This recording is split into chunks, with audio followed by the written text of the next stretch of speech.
नमस्कार दोस्तों, रीत घरेलू नुस्खे चैनल में आप सभी का स्वागत है। आज हम आपको काढ़ा चाय बनाना सिखाएंगे जो कि कोविड के टाइम में बहुत ज़्यादा मददगार है। तो चलिए देख लेते हैं काढ़ा चाय बनाने के लिए क्या क्या लगेगा।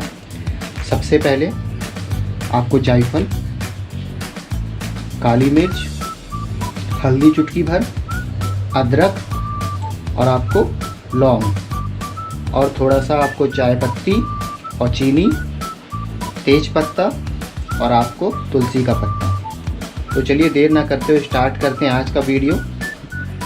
काढ़ा चाय बनाने के लिए हमें सबसे पहले गैस ऑन करके 1 कप पानी डालना है।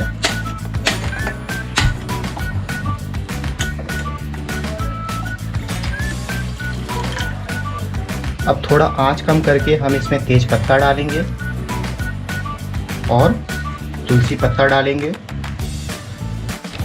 जैसे कि आप सभी देख रहे हो तुलसी इस समय उबलने लगा है, मतलब कि उसका जो फ्लेवर है, उसका जो टेस्ट है वो पानी में अच्छी तरह से घुल चुका है तेज पत्ता के साथ। अब हम इसमें चुटकी भर जायफल डालेंगे। जायफल आपको ज़्यादा नहीं डालना है क्योंकि ये बहुत ज़्यादा गर्म होता है, इसलिए हम चुटकी भर जायफल डालेंगे। और हमने जो अदरक कूट के रखा हुआ था, अब वो अदरक भी हम इसमें डालेंगे।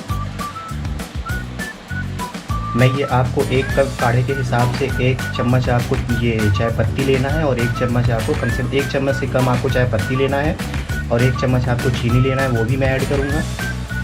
अब हम इसमें 1 चम्मच के आसपास काली मिर्च डालेंगे। आप अपने स्वाद अनुसार डाल सकते हैं, चाहे तो कम भी लेकिन डालना है।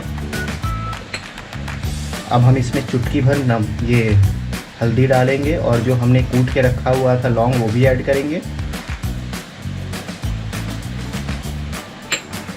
जैसे कि आप सभी देख रहे हो इस समय हमारा काढ़ा बिल्कुल तैयार हो चुका है और इसके बहुत ज़्यादा हेल्थ बेनिफिट हैं।